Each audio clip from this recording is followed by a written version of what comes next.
Hi everybody, Gisele Grenier here with a very interesting workshop for you. When my kids were little, I would always design Halloween invitation cards for their parties, and this year I've been asked to design a professional invitation for I guess I could call them a costume party, and I thought I would basically do this and share it with you.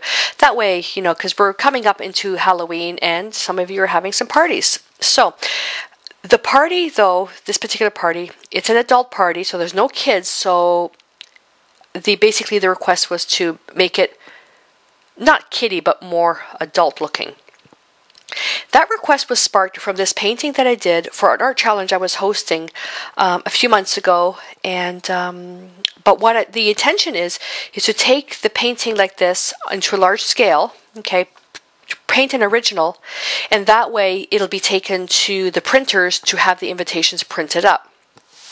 So, the inspiration for this, I'm not using a reference photograph at all, but the inspiration for this is the visual memory of my daughter when, before she got married and had her own family, she was into goth, and not the extreme stuff, but all, you know, all in the black, and she had black hair, and her hair was a bit different, but basically that was the style.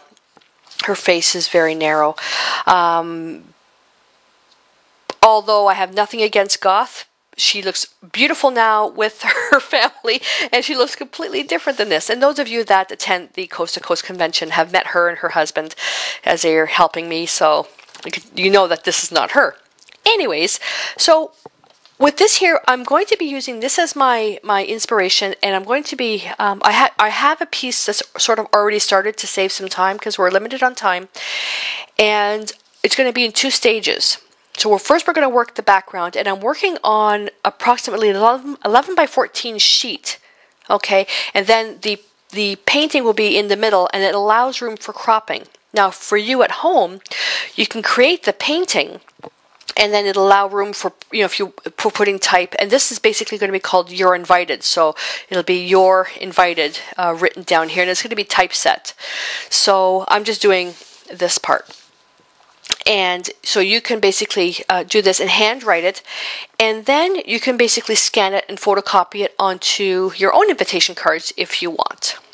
Okay, so first of all, I'm going to go over some parts because it is a 2-part piece, which is the background and then the painting. Now the background, you'll be happy to know that you don't have to stick with the background that I'm going to be showing you.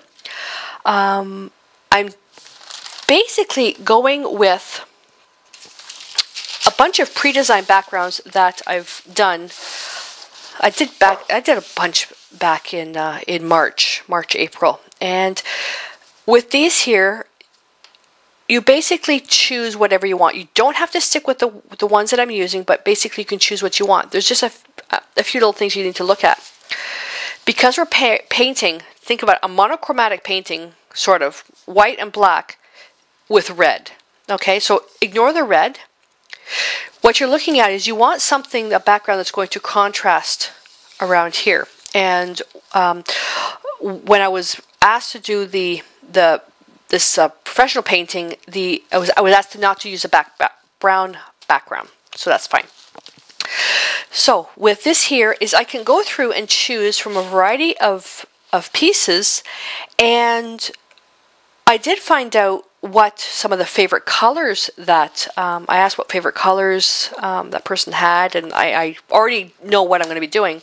But you go through and you can kind of pick and choose. And if you're thinking about doing something vampire-y, you want something grungy. So this would be too dark because the black hair wouldn't show through, but you want something kind of grungy. And this one I was actually contemplating, okay, because I did 2. And I was contemplating these ones here. And I like this texture, but I like this color. But there's going to be red in the face, so I'm probably not going to be doing that. But you just basically pick. Now, the good thing is that any of these ones that you see here, I have videos for these that I've done free for viewing on my blog. And the link will be at the end of this video. Okay? So something like this you don't want because it's too light and delicate. And as well, watercolor paper, it's too transparent. You want something that's really vibrant. So I'm going to be doing one now, and I'm going to show you the one that I'm going to be using for my actual, I guess what you call a proof. Okay, so the one for the proof that I'm going to be using is this one here, and I'm going to be showing you how to do the background for this. The video for this, I believe, is on the website, but you kind of have to go through them. And once you do the background, you let it dry really well. And then I've got a line drawing already prepared, so you transfer the outline of the line drawing. Oh, and the person requesting this doesn't care if I show this online, so on a video, so we're okay with this. So just the outlines, and then basically you're going to underpaint the face with about 2 to 3 coats of titanium white, and then the hair with carbon black. Okay, now the supplies for this, so basically if you have something already, you can skip the background, okay, but I'm going to go over the supplies that you're going to need to go through this. You're going to need white and gray transfer paper, okay, to transfer the drawing. If you want to freehand it, that's fine. You're going to need bubble wrap if you want to follow the design that I'm working on. So, okay, so bubble wrap, which is well used. I love bubble wrap. Paintbrushes. I have a whole bunch here. I may or may not need them all, but basically you're looking for something flat and a couple of round brushes. Let's see. So I've got my number 4 and my number 8 flat brush. I've got a soft sable type brush here. Oh, possibly a bristle brush. Oh, and a liner. Now I'm going to get my, I think my 10-0 liner, but I'm also going to get the comb brush, the comb rake brush for the eyelashes, just to show you how to do it with that. So it looks like a lot of brushes for such a simple painting, but because we're painting a person, you need to be very detailed, okay? But I'm going to be holding these extras out just in case, and all the supplies that I'm using will be listed at the end of the video, so you're not going to miss out on anything. Now, the paints that I'm going to be using are going to be the DecoArt Traditions Professional Paints, and I'm also using the DecoArt Dazzling Metallics as an accent for the background, and then I'm using copper. So for the actual colors, and this may change as I go, but I've already got the paints pulled out, and what I'm going to be using is Naphthol as hue, Permanent Alizarin Crimson, Prussian Blue hue. I've got, let's see, Dioxazine Purple, Quinacridone Gold, Titanium White, and Carbon Black. Okay, so those are the paints that I've pulled out to do the piece, and if I need to, you know, build upon it, that's fine. If not, then that's fine too. And I've got some of the paint. Now this is paint left over from another project. Out of this, I'm going to be using the Alizarin Crimson. Oh, and oh, sorry, you know what? I missed out some colors. Ultramarine Blue, Phthalo Blue, and Vermilion as well. That's going to be for the background. So I've got those colors right here.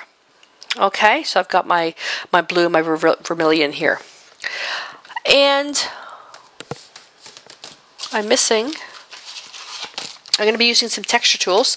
The texture tools is for scraping. I'm going to be scraping the acrylic paint into the paper, and by doing that, it makes some parts very transparent and spontaneous, because you will never do the same background twice.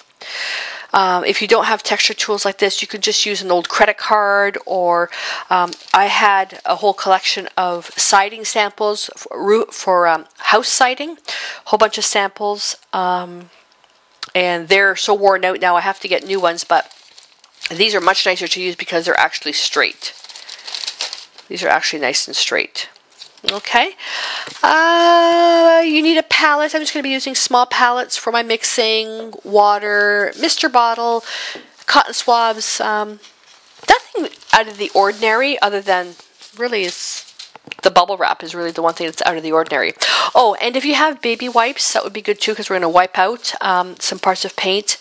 If you don't have baby wipes, you can use Clorox wipes or like Lysol wipes, or a damp paper towel. Okay, but again, everything that I'm using will be at the end of the video, as well as links to the websites of where you can get more information about these products. Okay, so with this, let's start working the background first. Alrighty, so for the demonstration portion, I've got a piece of watercolor paper here that I've coated with a few layers of gesso. And I've got, again, on my blog I have videos for all of these, so if you want to choose a different type of style, go ahead and watch that.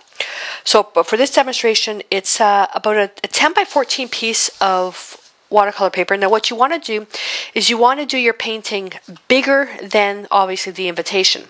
And again, if you don't want to do it for an invitation, you can do this for whatever.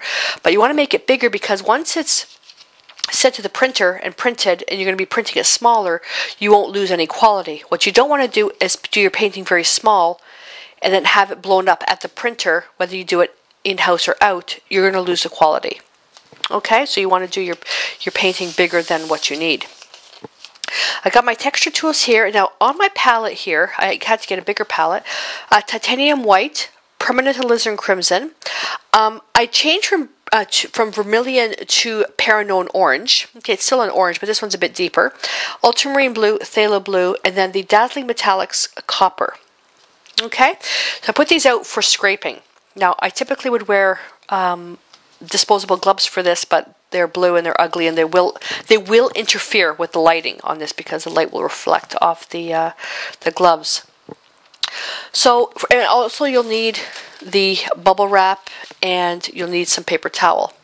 I'm going to be using Clorox wipes to do some wiping out. Okay, so I'll put that aside. We need to get our light base first, so I'm going to start basically taking some titanium white, a little bit of permanent alizarin crimson, and coming in here and basically just scraping.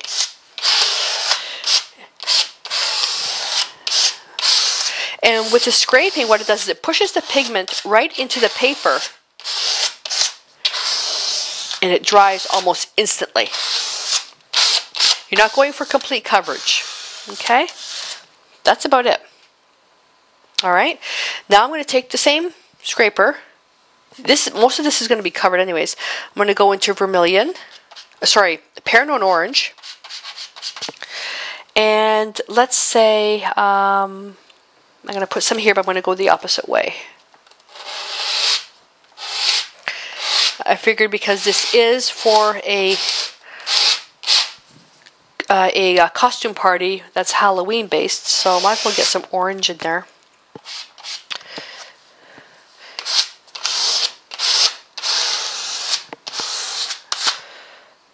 Okay, so that's looking pretty good. Let's get a little bit here.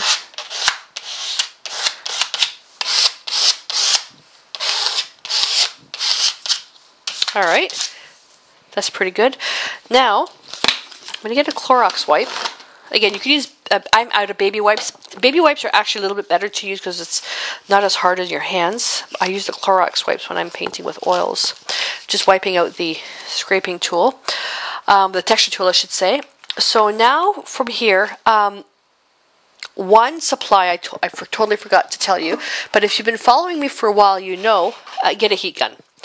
And you're just going to basically just go over, I'm looking where it's shiny, and just kind of give it a little bit of a quick dry. Okay? Because the colors that we're going to be using next, it's going to be blue, and we don't want the blue to mix with the orange because they're complementary colors, and you'll get kind of a muddy orange. With the heat gun, you want to be able to keep your hand underneath it, and if your hand can take the heat, then you're close enough. If it's too hot on your hands, you need to pull the heat gun away, or hair dryer. Just make sure you don't burn yourself.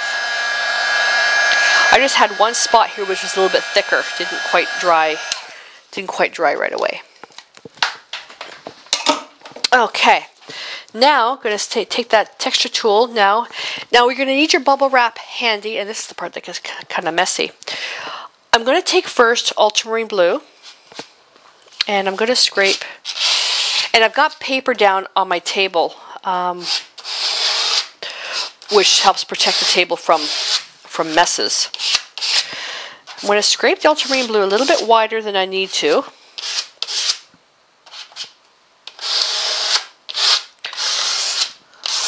Okay. And the idea is you're going to let it dry a little bit, then you're going to wipe it out. Now, with this here, you don't need to go to the edge because you can trim it off, but you can if you want. Okay, now this part here, while the paint is wet, take your bubble wrap and go right in here and press. Okay, which comes up and it leaves a texture. Okay, so now we have that. Then you can take the bubble wrap where you actually did the impression. Where did I do the impression?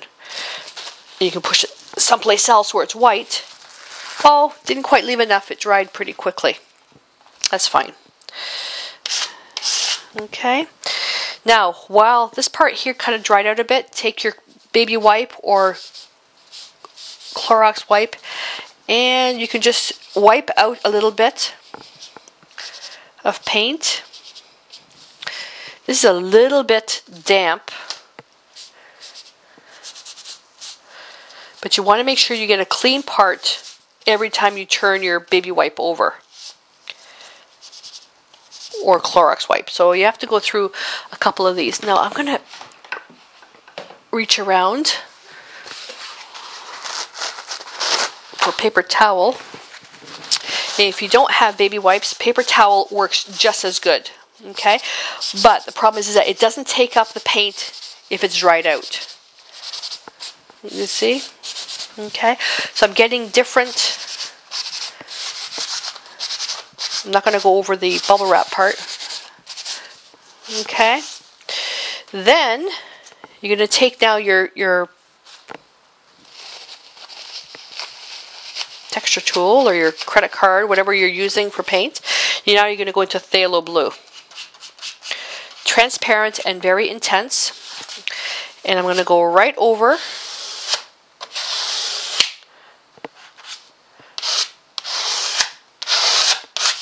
almost everything except the bubble wrap part.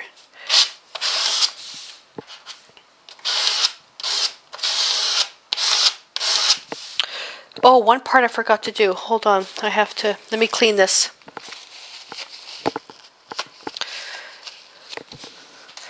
I'm going to take the copper. I forgot to do the copper part.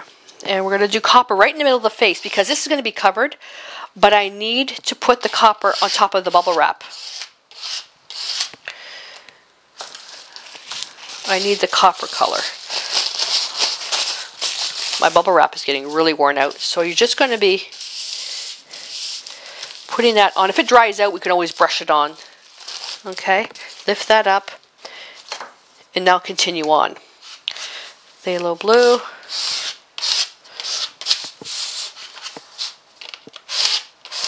Doesn't matter if we cover this. I just needed to put the impression of that on top of the bubble wrap. I'm going to take some ultramarine blue. Go right in here.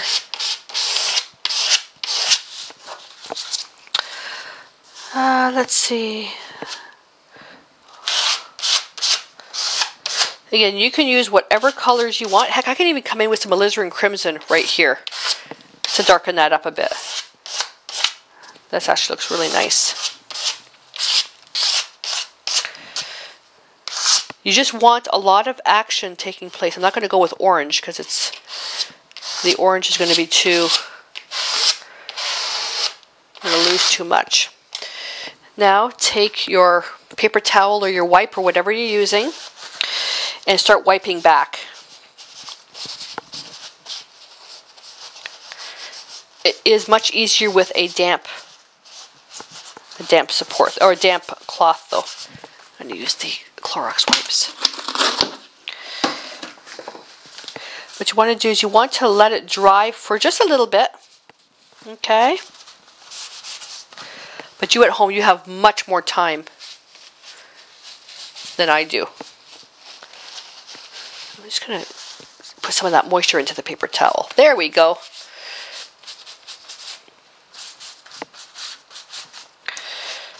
So you just want to wipe some of that down. You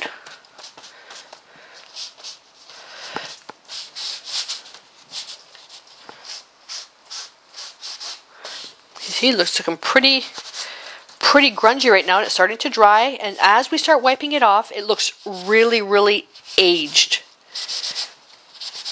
Just make sure you keep going over to a fresher area of paper towel.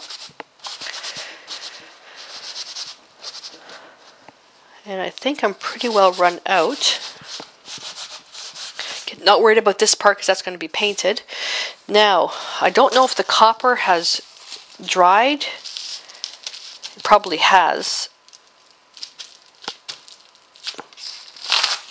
Oh yeah, it dried. So I'm going to take the texture tool, just wipe out all that paint that's on there. And I can take a little bit of copper. I'm going to go right in where the face was. I'm using this as my palette, basically. Okay.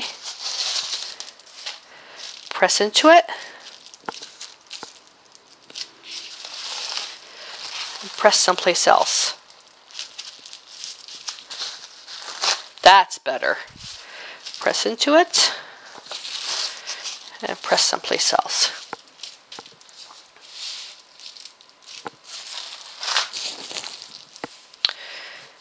There we go. And again, you can use whatever colors you want for this. It doesn't matter.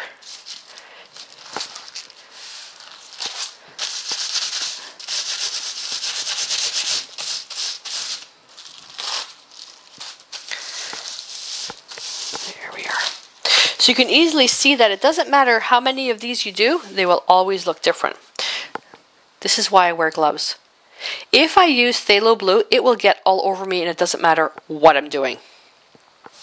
So from this point now, you would dry this really, really well. Now, all this extra paint, hang on to it for the next stage, like other than, you know, well, won't need any of these colors, but you can, if you don't have dioxazine purple, you can mix the alizarin crimson and ultramarine blue, or use these to scrape into your other journal, or put them into, I've got a little palette here, scrape it into your little cups or whatever to use, so never throw away paint. Okay, so this would be dry really, really well. Then I would take the line drawing, which is the line drawing. Okay, and you're going to lay it down, not completely at the bottom, because if you're going to print this for an invitation, you're going to want to probably trim some areas. So leave it about, I would say, about a ½ inch above, and you're going to use, you could use white graphite paper underneath. Okay, so your graphite paper, your line drawing, and then what you're going to do is you're going to go over only the outline. So for the hair, just kind of make some marks, but you want to get the outline only, and you want to get the general shape of the face and the neck. Okay, only when this is dried. Then when you have the outline done, what you're going to do is you're going to come in and you're going to paint 2 to 3 layers with titanium white, and the best brush for that I used is my 3/4 inch flat, because it covers a large area. So you're just going to come in and you're going to paint it basically the direction that the face kind of grows.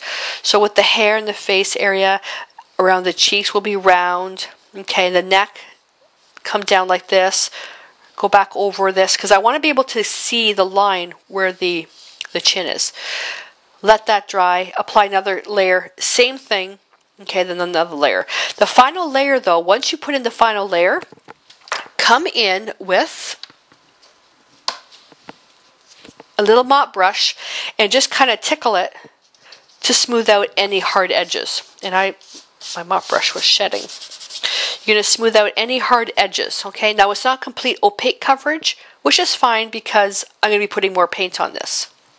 Alright, so once that's done, you need to let it completely dry. Okay, completely dry. And then you're going to come in and you're going to put your drawing back over. Okay, you're going to line it up. And then you're going to put black or gray graphite paper underneath, and you're going to transfer the details. The hair, don't worry about because we freestyle that, but you're going to transfer the details. Now with the one that I'm doing, I'm going to make the eyes a little bit slanted more upwards. Okay, not quite like this, but just by changing, when I put the paint in, I'm just going to continue on past the line, but I will be using this line drawing. Okay, so I'm going to get that on there. I'm going to be working on this painting now because it's already dried. I'm going to be putting this on now, and I'm going to clean off my palette. I'm going to put it back into my little cups, and then I'm going to pull out the colors needed to paint the face. Alrighty, so I got my drawing on there. Now I did use the line drawing. I didn't freehand it because I'm basically trying to copy the one that I did here already.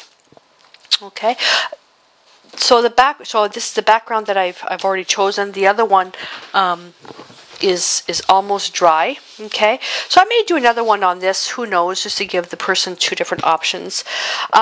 There are a couple of things that I'm adding that I'm going to be using and removing. I was going to use quinacridone gold. I don't think I'm going to need it anymore. I may, I'm not sure. So I'm going to hold that aside. But again, the supply list at the end of the video will only include the stuff that I'm using. I've got an eraser here. Now, this is the eraser that I use when I create my initial drawings and sketches, even formal drawings of people portraits. And it's a Staedtler eraser, and it's a vinyl on one side and blue on the other side. And for the eyes it's fine. For the mouth we need to lighten it up a bit, but it's the actual transfer because I made it darker for video purposes. When you come in with a regular eraser, it doesn't quite take out the graphite because I pushed really hard. You use the blue side and it really lightens it up. The other, whoops, that was the eyebrow. I didn't need to do that one. The other little one is a Mars Combi eraser, and that actually is very abrasive. I'm gonna leave this so you can see how to fix that. What's happening is I'm getting all the graphite on the eraser, and all it's doing is making a mess. Okay? All it's doing is making a mess. So I'm going to take a Q-tip with some water. There we go. Cotton swab lifts it right up. You don't need to panic.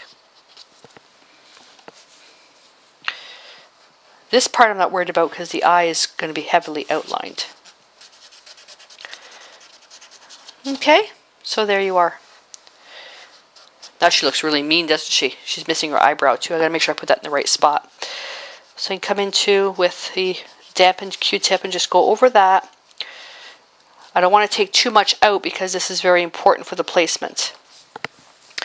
I will come in though with my pencil. When you're painting people, unless it's more abstract, you have to be precise, and especially because this is a request. And because I'm doing this on camera, I don't go into right brain mode. I may end up just doing another version off camera, but I did want to, the person didn't care if I showed this on camera, so I do want to show that. Okay. Pouty lips. Very, very pouty. All right. Now, to get started on that, first thing we're going to do is we're going to underpaint the face again. Now, for that, I'm going to be using a number 10 filbert brush. Now, I have my, over here, I've got my Sable Tech brushes, which is what I use for people portraits and pet portraits and that. These are reserved strictly for oils because, well, they're not cheap brushes. They're not terribly expensive, but they're really, really good brushes. When I'm doing primarily an underpainting, now this is not something I would call truly fine art. I don't use anything too terribly expensive when it comes to the brushes, especially when it comes to acrylics. Because when I'm getting into a painting, I tend to sometimes leave my paintings aside, my brush aside, and I don't come back to it to clean them, so I forget.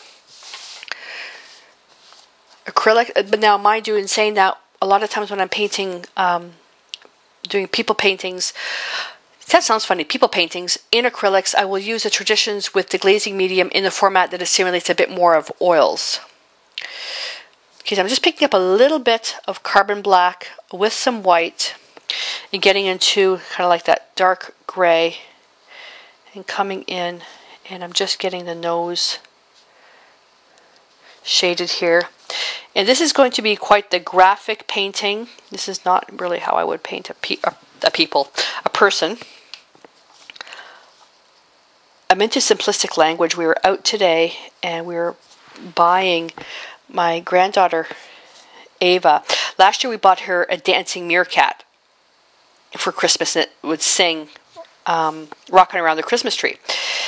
And she broke it, and the poor thing is walking around with it, and she's got like a lost little puppy, okay, like she's lost a pet. So we went out today, and I got her a Snoopy one that's dancing, and and we did a little video audio chat, and I've got baby language on the brain. so if I tend to sound too simplistic, it's because I've been talking baby all day. Anyway, so I'm coming in with the gray in where the bridge of the nose is, and the graphite line's a little bit strong, so coming in just with a little bit of white. There's nothing on the face, that's pure white. It's all in shades of gray tones. And just fill that in.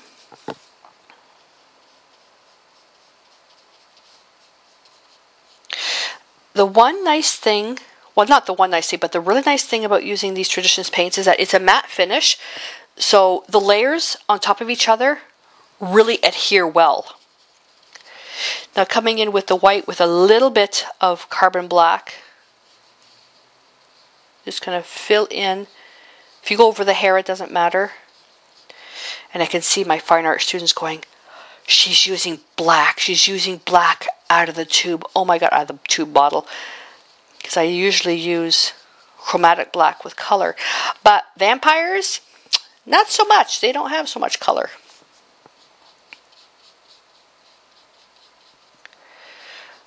There we go. For Halloween this year, we're into, now, you know, the kids are grown up and they're out. Harrison's in the military. I don't know what he's going to do for Halloween, if he's going to do anything. And Shandy's got Ava with another little one coming in January, so they're just going to go around town. Here, what we're into now is that we like to scare the kids. You know, get right into the scary things. And a few years ago, I'm going to talk while I do this. I'm just basically just underpainting the area with the white with a little bit of black. A couple of years ago, with our neighbor, we had adjoining, we had townhouses, and he was our neighbor. And not a few years ago. And what he did is he dressed up as Mike Myers from Halloween, the movie The Halloween, and with the mask and the knife and everything. And what I would do is I would lure little kids up to our door. Parents, we only did what the parents were there. And then in between the houses there was a fence, and there was a gap where the fence was attached to the house where the drain pipe was for the water. And he would reach through and he would touch the kids, touch the people. That doesn't sound right. He would touch the people to scare them. And 100% of the time, like, you know, they would kind of, something touch me, and I'd say, oh, I don't know what you're talking about. And then he would make some noise so they could hear something. So they would, of course, go around the fence, and he would come out, you know, with the plastic knife, and he was a big guy, and oh, it was hilarious. And then the way that the townhouses were, we had our big screen TV on the main floor, which is the level that we were at, and we had our sliding doors open. They had their big screen TV on, and we were playing Halloween simultaneously, so it was like in stereo. Oh, it was so funny. But here, and then this Halloween, I was going to dress up something like this, but really like white pancake face makeup.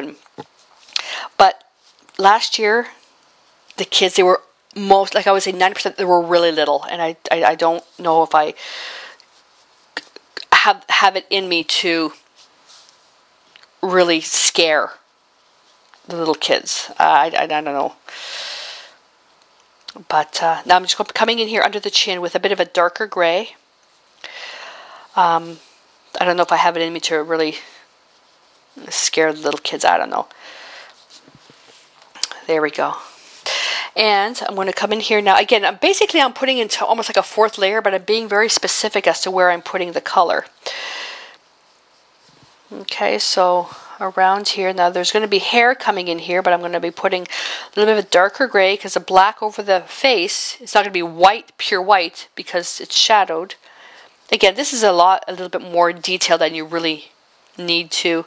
If this is just a one-off that you're doing for Halloween, then you can probably not worry so much about the shadowing details and all that stuff.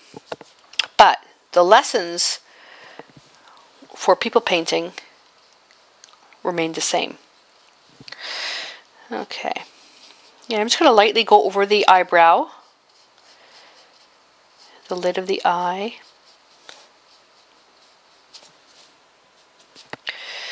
Bit more white. Whoops, that's too much black. Hopefully you can see what I'm doing here.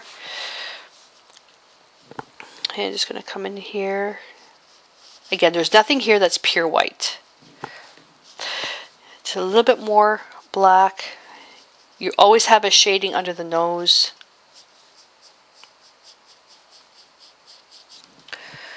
There we go. Because in order to show highlight, you need dark to show light and light to show dark. Well, if everything is white, you can't highlight. You can't highlight past white. White's the lightest you can go. Underneath the, right underneath the lip, the chin there. Underneath the lip, just above the like the chin area.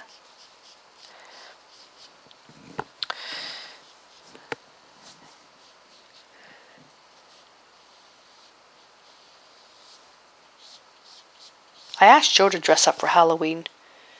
He said he's going as himself. I told him he can't do that because he's going to scare too many kids. There we go. And a little bit of gray right in here.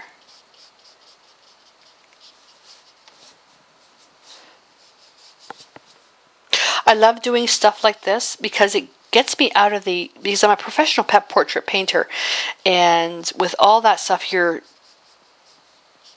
I love doing it, don't get me wrong. Like today we went to visit, there was an event going on up on the mountain, PetSmart was together with the SPCA, and they had a bunch of animals.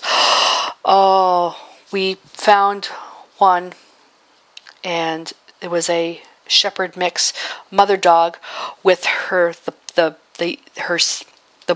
son, and the son was partially blind, and I just broke out crying. I made such a fool of myself, but I was intending on adopting those dogs. Because they need the help, but I have to wait because of going through some allergy testing. So hopefully when I phone back, they're gone. But anyway, so with that, I do a lot of pet portraits, especially with the people that have adopted animals, and you're very restrictive on how creative you can be other than the background. Not a lot of people want impressionistic and freestyle pet portraits. They want something more realistic. So I'm really, you know, you're making very detailed drawings. So this is quite a nice. It's good for me to just be more creative.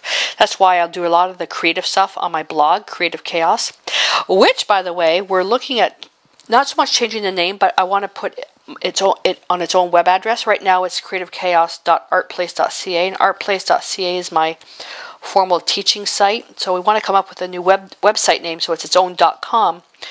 But everything with Creative Chaos is taken.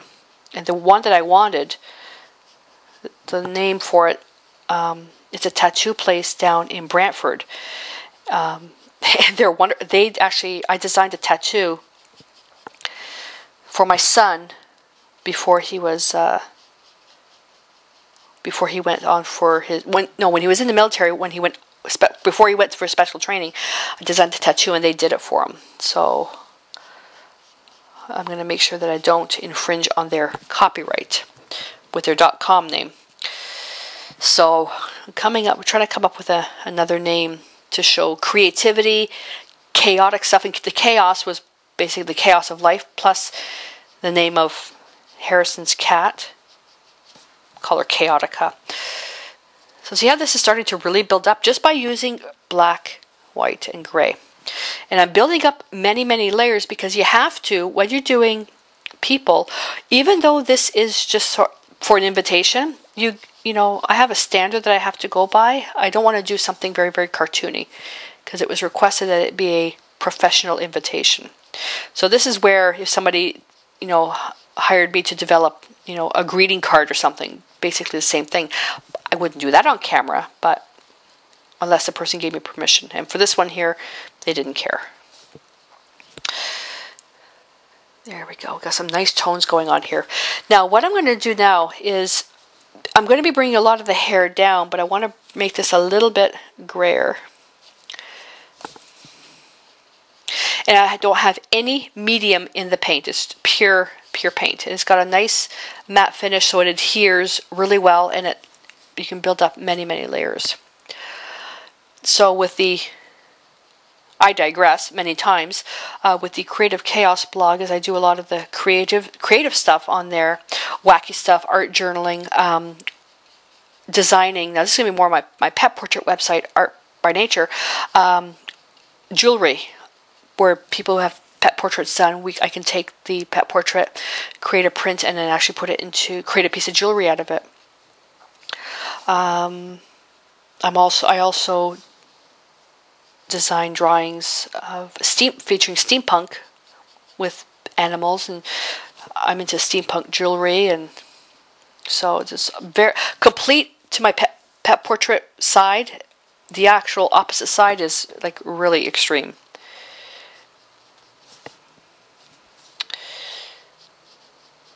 There we go. So we've got some nice darks in there. So although this vamp is very pale skinned, we've got some nice shadows in here.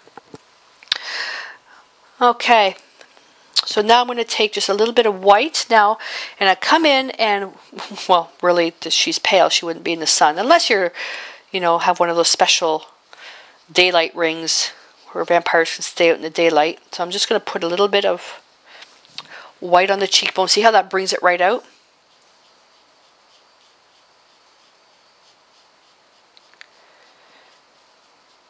I love horror like this. There we go. Halloween is probably one of my most favorite times of the years because people could get loose and get crazy. The house next door, oh my God. I wanted to take a picture, but he said not if I was going to post it online. It's for their privacy, and I totally understand. But he's decorated his entire roof and lawn and everything, just Halloween galore. And he plays Monster Mash, which is, I love that song.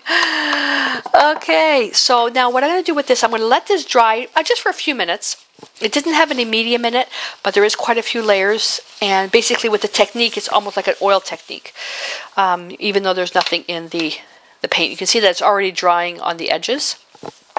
So with that, now I'm going to let this dry, and then when we come back, we're going to start putting in the detail.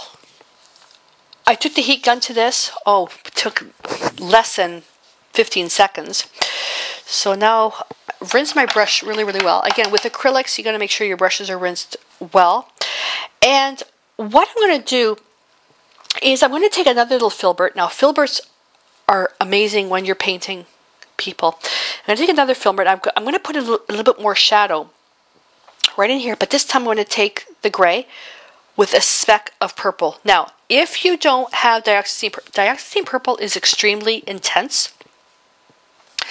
What I'll do is I'll show you why. Well, not really why, but okay, so that's dioxazine purple. Now, that's not, I love using violets for shadows, but that's too intense. What I like for a shadow is taking red, a little bit of Prussian blue,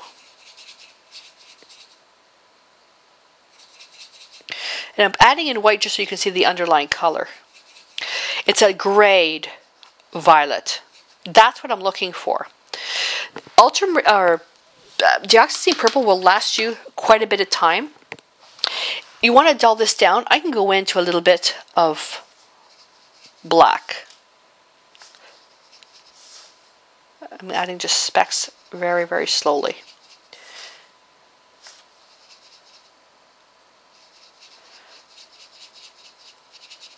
Okay.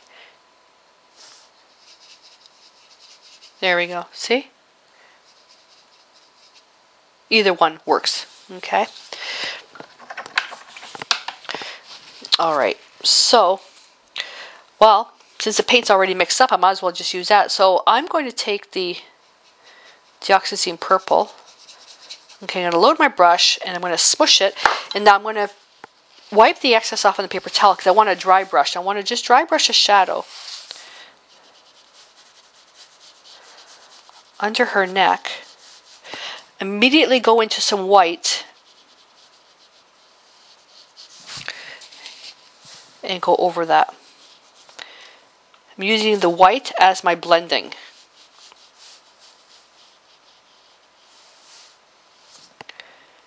A bit more than that.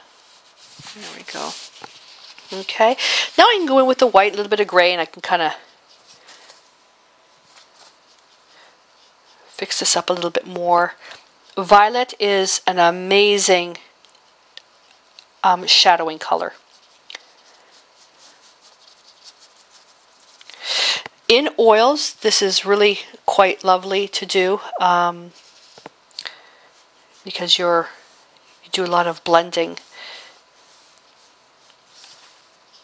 I'm probably in the way. See that nice shadow there? And then now I'm just going to blend it out.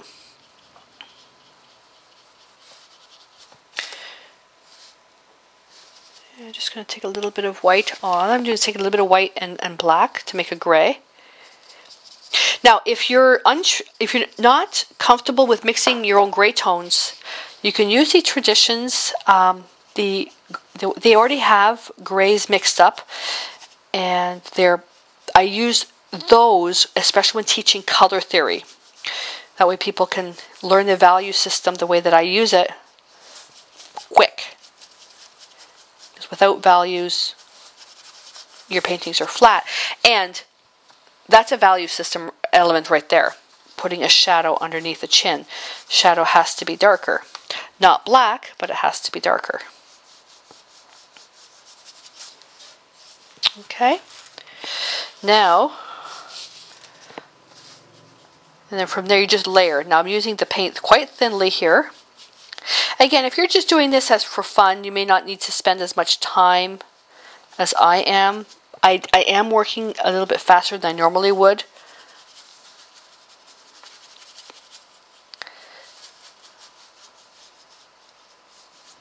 There we go. Okay, so we have a nice shadow under there.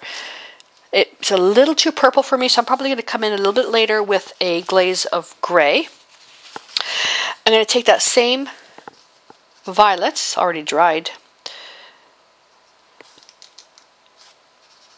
violet, dioxazine purple, black.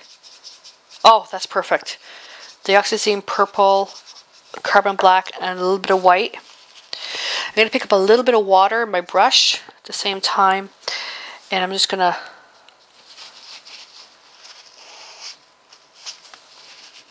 pick up a bit more white there. And what I'm looking at is just putting just a slight violet shadow in the corner. Then coming in with the gray on my palette that I used to paint this and just blend that in. Okay.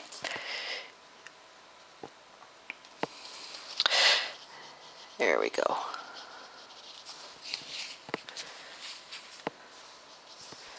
And a little bit of gray.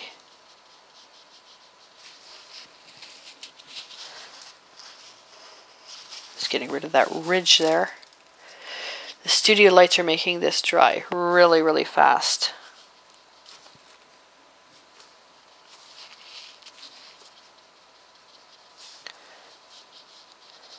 There we go.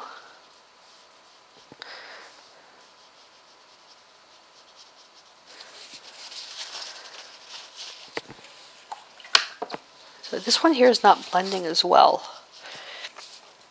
It's not blending as well.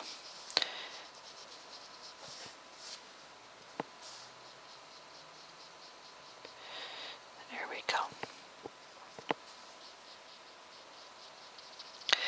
Always come in with the color that's already on the palette, on the painting, and then you blend with that. See, now it's starting to come in together.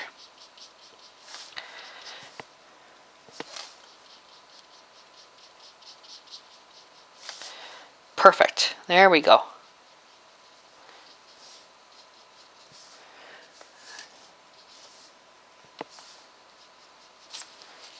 Always loading the brush, wiping, adjusting, and this is no different than doing an actual painting. You're always comparing.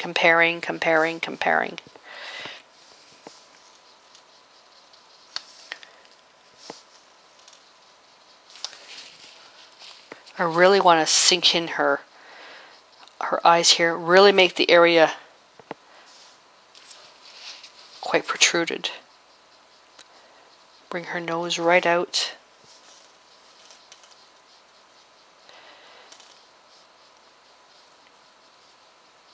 This is really going to make the eyes stand out. We're going to make her look very sexy, but she is a vampire. So she's kind of dead. So you have to kind of make things look like that.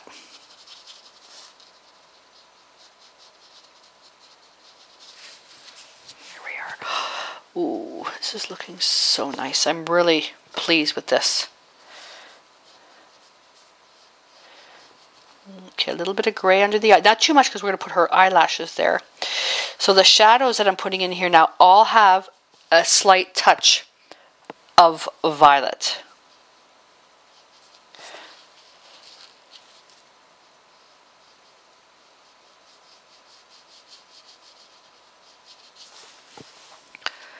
So the light's coming in from that side. Okay.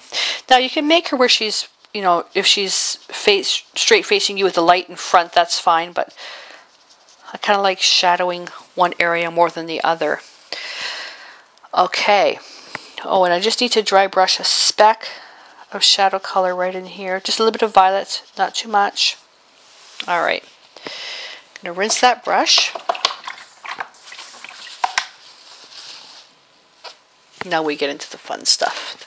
This is where you start building her characteristic. Round brush, round brush, round brush, round brush. That's going to be too big. I'm going to go to my 10-0 liner. I recently found one of my brushes under my desk chewed, and I was blaming everybody. I came into the house for stealing my brush and realizing it was the cat. Now she's with Harrison now, so I can't really blame her anymore. But okay, so we're going to take a carbon black, speck of Prussian blue. Okay, we're just going to add a little bit of blue to that. You won't be able to tell much. Now you may have to add water to this, but we're going to get the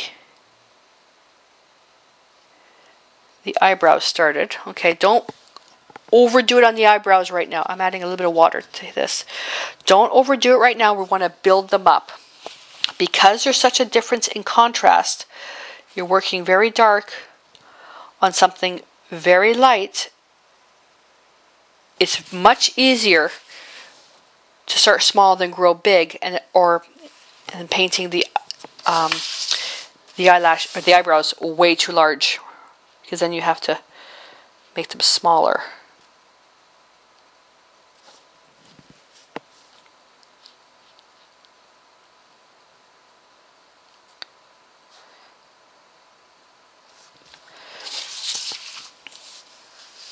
Okay.